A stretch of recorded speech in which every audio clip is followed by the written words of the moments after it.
Isolation. Because I'm a stud.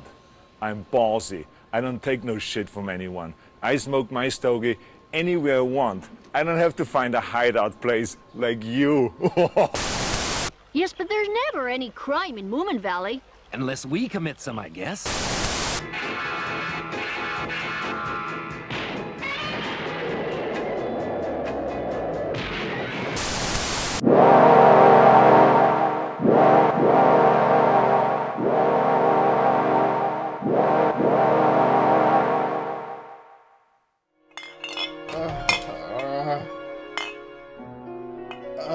Man. Getting smashed with a bottle of Popov and a few cans of Four Loko really wasn't a great idea the night before this. Whatever, I got this. Probably, at least. Not really much of a choice in the Feeling good. Feeling great. Okay, let's just get on with it before I start to get cold feet then. Video games! First layer. You guys remember when Telltale was at its prime? Back when they were the newest, hottest, freshest shit ever, and they were making games left and right? You know, before the company went under due to a mass production of cookie-cutter, middle-of-the-road experiences that really failed to grip anybody? Like, did anybody even play this fucking Guardians of the Galaxy thing? 'Cause I sure didn't. I've never run into another human being that has. But like, think back to a time when everything they seemed to put out was a certified banger, baby! Like The Walking Dead Season 1, The Wolf Among Us, shit slapped. There was a period of time where things with Telltale seemed almost perfect. Everything they put out was a gem, their writing was great, and they were on top of the world. And during this time, they also made one of my favorite pieces of work that kinda got lost in the muddle, which is Tales of Borderlands, also known as the only good Borderlands game in my book. Sit down, Randy, and go back to your medieval times. You can't write for diddly squat, and I'm still upset about what you did to these characters. You hack. Anyway, the reason I bring them up is because for a while there, they created kind of a resurgence in a genre of games that, while always active, had not been in the limelight for some time. Not to say shit like Sam & Max wasn't great, but the seminal The Walking Dead, being praised at the time for its unique story, great characters, and lovely pacing, driving many people to finally give the adventure game genre its due for the first time in a hot second, it just sort of led to people realizing that maybe there was more to do with this genre. In addition to that, I'd say that in some degree Telltale was kind of ahead of the curve in the episodic content game. I mean, before The Walking Dead, episodic content wasn't really a thing, and afterwards it kind of became so common that, God, even Hitman became episodic for a while there. Now, of course, I'm not so bold or brash as to say that they brought it back single-handedly or anything like that. But the type of game, and the type of genre, and the type of way that they did it for some time after The Walking Dead did make a resurgence due to its lack of focus on intense gameplay or technical systems in favor of a story-focused experience, making it much easier for smaller developers to make story-driven games and make them more accessible to the general public than, say, a visual novel, which generally, I would say more casual gamers don't really want to pick this kind of stuff up because, incorrectly, people view the genre of visual novels as kind of cheap and not very good. Which is incorrect because, I mean, like, look at this stuff, man. 999's a certified classic. VLR, absolutely banger. The last one, we don't talk about that one. Don't mention it. Don't mention its name, please, for the love of God. But, yeah, for whatever the reason, however, the end state here was, as we all know, an oversaturation of the market with multiple games both by Telltale and other studios which stuck to the same, mostly standard story structure, gameplay restrictions, and depending on the game, dips in writing quality which could make or break any game in the genre, eventually being what led Telltale to their own demise as their output and costs simply outweighed their income from an ever-dwindling fanbase. I mean, look, towards the end of Telltale's life, people didn't pick up more than half of their games because none of them appealed anymore. Fuck man, nobody was rushing to the store to play Minecraft Story Mode, or Batman The Enemy Within. Like, what the fuck? But like, they weren't the only one to dip their hands in the honey pot, baby. In fact, the type of game genre still lives on with stuff like the Life is Strange series, which, while I have my own personal gripes, continues to go on strong and be beloved by its fans in a nature which seems to be somewhat successful. With no doubt in my mind, a large part of that success can be attributed to the fact that it actually played with concepts of the genre and added new mechanic, which elevated it enough to make it stand out, along with the backing of Square to give the series far more budget and polish than any Telltale game ever got in its entire life, because boy howdy, those games were made for cheap. They were real cheap in some areas, huh? Now, of course, Square and Life is Strange are not the only ones to attempt their genre. Plenty of others have tried and failed, honestly, to captivate an audience trying to do the same thing. Among these type of games from this era, you'll see so many that tried and often failed to gain the recognition of their peers. It just kind of became a situation where many of these games got lost in the middle of all this confusion. But one of these gems, one of these games, burned so brightly, so quickly, and found itself meeting an end far before its time that it should have, that really stood out to me and always has. It's a little game called Blues and Bullets, and its story is more depressing than you might think. Second layer. As somebody who frequently invests a lot of my time and effort into personal projects that very little people see, few things are more depressing to me than a story left unfinished. Granted, I ain't make no video games. Silly little YouTube videos and clown shoe music is more my style, though I am actually a bit of a writer and a DM on the side, so I understand and feel for anybody who wants to express or share their own stories with others. Of course, I'm not saying I'm some great creative talent or the next David Lynch, but you know, hey, I write my own stuff, and so I get it when I see other people that do their own thing, and it makes me feel bad when that thing fails, especially when it's so good. All this meaning to say that this game, from the very moment I picked it up to the moment I put it down, made me feel melancholy, knowing it would never be complete despite how much potential and talent it had behind it. I mean, shit's been like 5 years or something, so if something hasn't leaked by now, it probably never will in regards to the remainder of the rest of the story, and what is there is barely enough to even fully develop a full picture of everything going on, but it's also fascinating. Like, genuinely fascinating to me. So much of this game is so good that it kind of makes me wonder why it failed. So, let's talk about it, I guess.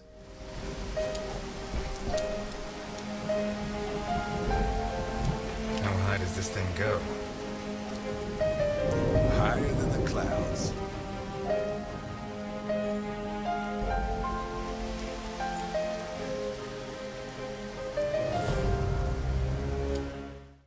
First off, and most distinctly, the thing you've noticed by now is going to be the art style of this game, which is a wonderful blend of Sin City-esque black and white with a pop of color brought on by reds and oranges on top of some genuinely brilliant uses of lighting and shadow.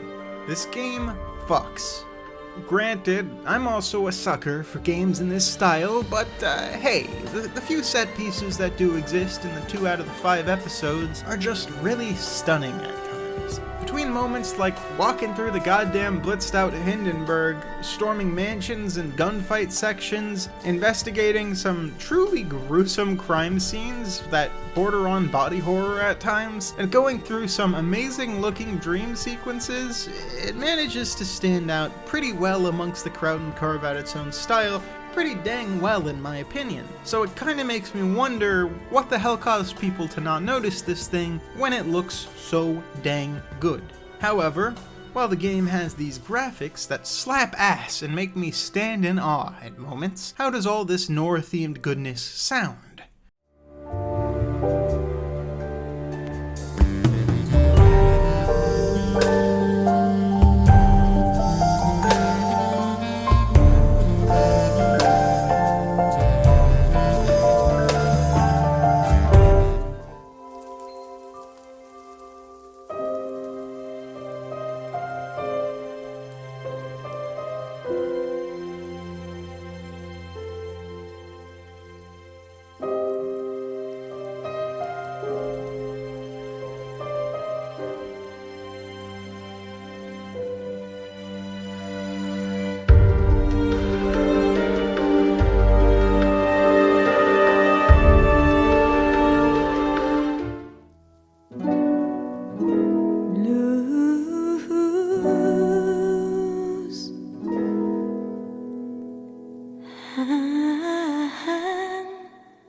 Yeah, the soundtrack is more than enough to leave me hot and bothered with how much it underlines the scenes and sets the mood.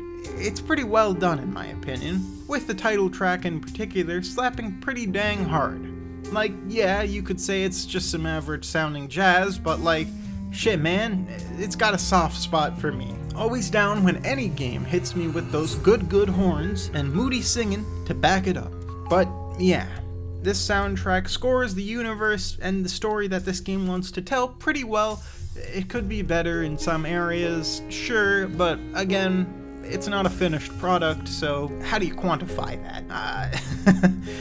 How do you quantify something that's like a half finished? Like, there's probably some unused tracks or something somewhere, and who knows, maybe in the third episode there was a hot banger that was gonna be used and just didn't get in there. But what do all these good graphics and good vibrations do if the game in which it belongs in is a hot mess? And, well, lucky for us, we don't have to find out because this game is actually quite the hidden gem, and if not for its untimely demise, I would venture so far as to say that by now it would definitely have been a cult classic at the very least due to its blend of different gameplay, style, and amazingly well-told story that all make it stand out amongst the crowd. Well, sure, it has the normal walking about and talking to people bit of gameplay. It also adds things and often snaps between crime scene investigations, which are, pretty brutal at time. Like, goddamn, man, yeesh. Look at this stuff. It's pretty gruesome in areas. There are also QTE combat sections, which,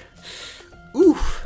Third-person shooter sections, which are cover-based, which, yeah, didn't expect this or for it to be so regular, but hey man, it's pretty neat, even if it's not exactly like the best feeling shooter ever. I mean, it certainly ain't no Gears of War, is it? And as the nice little cherry on top, there's also a first-person section at some point in the second episode, which is a dreamlike sequence, which is genuinely, honestly atmospheric and feels more like a horror game at moments than it does this detective game. Just like, look at this for a moment and really take it all in. I see. You were breaking up with your secret sweetheart.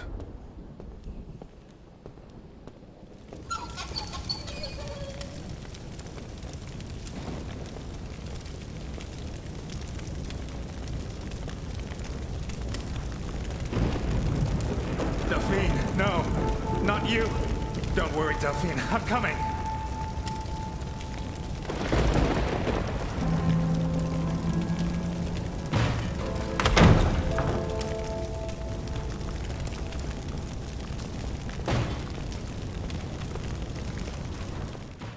Needless to say, yeah, it always varies things up to a degree that it always keeps things fresh and moving along with ease as compared to the often long-feeling later Telltale games, which, yeah man, these didn't really have much going on. I mean, there were some combat bits, sure, but they were never all that common, let's just say, and when they did show up, boy, some of these were,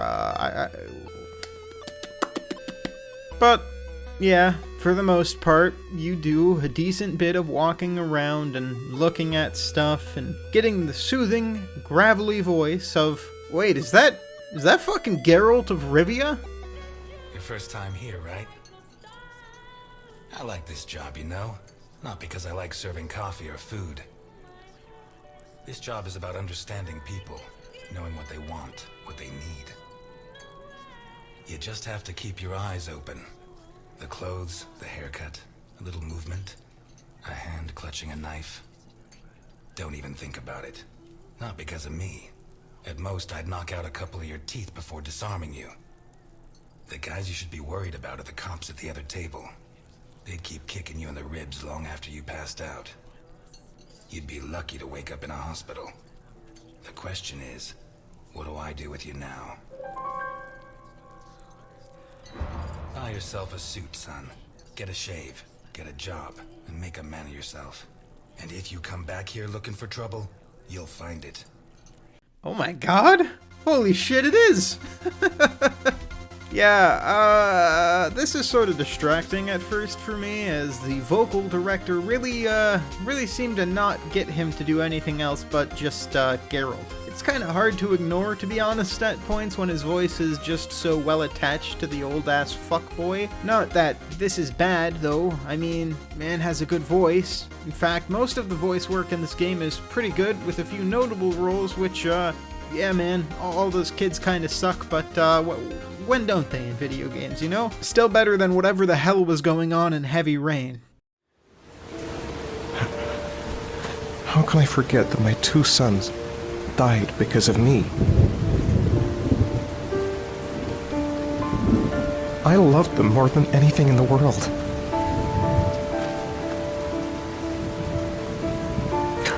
But I couldn't protect them. I want you to give me a child.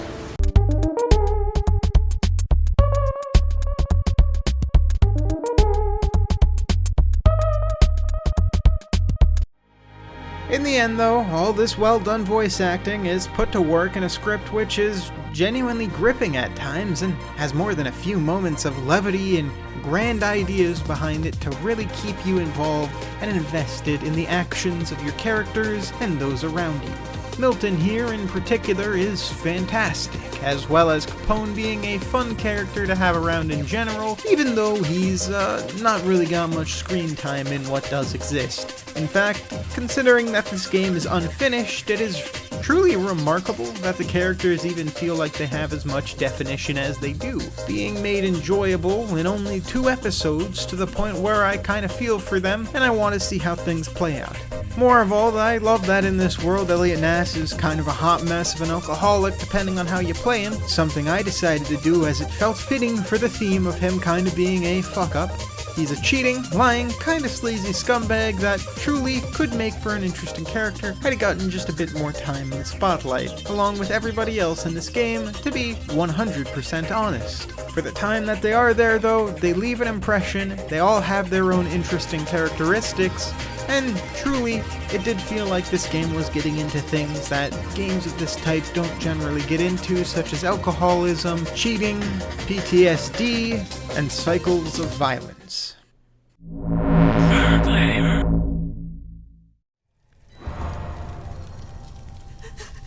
I'm sorry!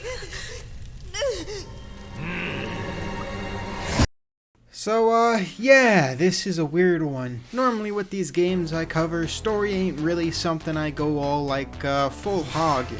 I find recapping stories point by point incredibly dry and boring to do, so I shy away from it in general, as being witty and comical is a skill that I have yet to learn.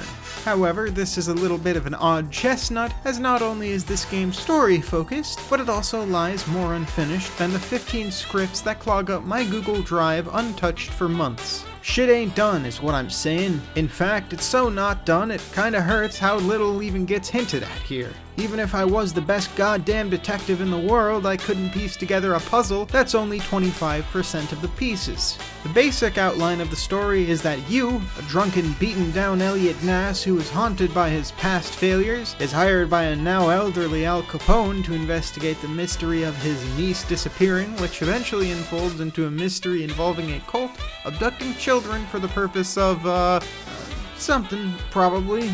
Vaguely seems devil-related. They mentioned voodoo at one point, so, who knows, it might be that. Could be voodoo. But, yeah, unfortunately, we never got to see more of this part, but it's a neat little setup for sure, and genuinely, for the jump, I was surprised to see how far they were willing to showcase, kids being abused. I mean, Jesus Christ, man. There's some stuff in this game that's a little bit out of hand. But overall, it makes for a pretty good mystery, which, well, you solve. You also struggle to deal with a seemingly endless amount of PTSD and guilt for the past. During the mystery, you run through multiple events where you get to run through the past and through mistakes made, which Ness, now in the present day, regrets. And it all makes for a really interesting setup, which is displayed with an incredible eye for style. Elliot Ness here is more fucked up than I could ever possibly hope to be. Man's got problems. Genuinely, dude, see a therapist For God's sakes, it would solve so much. Unfortunately, for all the intrigue and good characters that exist, there's a simple fact that, none of it, none of them, none of anyone, will ever have the resolution or satisfying conclusion leading to a massive case of epic gamer blue balls for anyone that plays. It makes it incredibly hard to tell anybody to play a thing when it all ends up being for nothing, so I'm gonna say don't play this one unless you have $10 you're good with burning for the shit that is there. It's good, but Jesus man, nothing gets capped off here, there is no satisfying conclusion, and what is built up is only done so to the effect of until you get to the end of episode 2, at which point it just kind of abruptly cuts off. The setups are interesting, sure, everything here is cool, but at the end of the day, it all kind of leads to the same thing, doesn't it? A waste of money, a waste of time, and a conclusion that really ain't worth it. Because, the worst part of all this, the tragedy of this game over all the other aspects in my opinion, is that it kind of kicks ass. The story and characters are incredibly well written at times, and sure, there's problems, but there's also cool-ass moments again, that first-person segment, which is a dream section talking about guilt, or this moment here where you're cheating on your partner's wife and you feel guilty about it, creating this really weird, awkward, and tense situation between you two as you go on a date, to uncovering an underground Russian super communist prison thing going on here with these kids. I think there's some sort of child running ring. It's weird. It's on a submarine, man. I don't know what's going on. I guess big Russian McMahon here just decided to come over to America and steal all those sweet capitalist girls to sell off. Who knows? But point is, it makes for some interesting shit. All of it ends up being pretty well done. And dude, I gotta say, I also love how much Nass is truly just a piece of shit. Dude is a guilt-ridden, cheating scumbag, alcoholic man that really don't got his shit together at all and just runs a cop diner in which he constantly gets talked down to. Everybody treats him kinda like shit. And honestly, I love it when the protagonist of a game is just bad. There's something genuinely appealing to me as a human being to play a game in which the main character is truly just kind of a failure, and just the worst type of person, which I'm happy to report, Elliot Nass in this game, real good, 10 out of 10, big scumbag energy, wish I could have played as him more. I also gotta say, the idea for the world itself in this game, and the setting that this game takes place in being a slightly different version of history, is always neat. I love alternate history as a setting in any fiction, as most people do, so of course it showing up here is pretty sweet. I think I mentioned it before, but this takes place in a world where Al Capone actually manages to escape prison as an old man, and Elliot Nass, who is unable to form a solid enough case on the dude, is kind of just a shitbag because of it. Feeling bad and always constantly feeling like he's not good enough. There's also neat stuff like using the Hindenburg as a set piece. This Russian submarine that just exists for some reason. It's all subtle, but hey man, pretty cool, I guess, for what is there, and hey, I just wish there was more of it. However, genuinely, I wish they would have been able to use it a bit more to its advantage, as there were a few conversations about era-appropriate things, let's just say, which I wish kind of would have been explored more. In episode 2, for instance, there's this whole undertone of racism that, given the current episodes, doesn't really ever get addressed, which is a shame. I feel like the game could have really used that opportunity to say something interesting about that topic had it actually gone on to be something more than 2 out of 5 episodes. What this all amounts to is, I think, a situation where the ideas, the potential, and the possibility of greatness were all so close to actually succeeding, that regardless of the actual story it tells, it makes for a riveting adventure for as long as it lasts, being more about the journey along the way than the non-existent ending that we'll never get. However, the sad reality is that we don't really know anything. It's never been stated, it never will be stated, and if plot details haven't leaked yet after 6 years, I sure as hell doubt they ever will. It sucks. It's genuinely depressing to see something come so close and be so good, but only die because of something completely in the background that affected the actual sales of the game, causing the company to have to fold. A crowd of monsters, the studio creating this gem, folded after the second episode, and besides posting a tweet shortly after its release saying the game would be finished, nothing has been said since, aside from insisting that it is still in production. Since then, it's been complete and total radio silence, as most of the people involved with its creation have moved on, leaving a somber yet incredibly interesting project behind to remind all of us of things left unsaid. In the end, I don't know if the story will ever be given an ending via supplementary materials or leaked scripts, but I'd be happy if it did. Again, if this thing was complete, I could see it having a real cult following in a cool way, like I do with my cool niche fans here. However, given its current state and the fact that, well, it ain't exactly like a high priority big dick project, forgive me if I don't really have that much faith on the project suddenly making a comeback. I think though, at least personally, I'm glad I got to experience it at all. Shit slaps for what exists, and I only hope the best for the people who worked on it, wherever they may be now. If you feel okay wasting some money, throwing $10 to something that will never be done, I'd say genuinely, this is worth it. However, it will leave you with maybe perhaps the biggest case of blue balls you've ever felt in your goddamn life. So be on board for that if you're gonna get invested.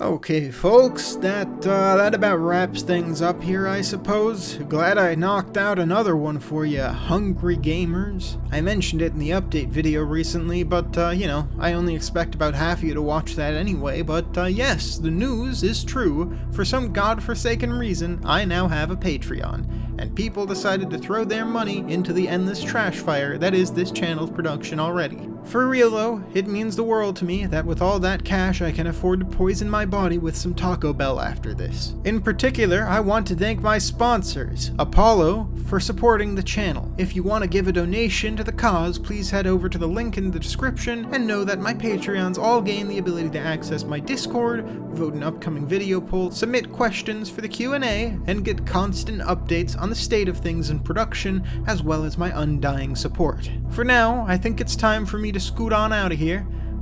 I think I might have forgotten my meds or something, because there's this ringing in my ear I keep hearing, and it just won't go away, and I don't know why. Anyway, who knows what's up with that? All I know is, as always, I appreciate you taking the time to listen to my broadcasts and shit, because God knows if I stop doing this, nothing else will stave off the creeping suspicion that perhaps, I think, somebody might be watching. End transmission.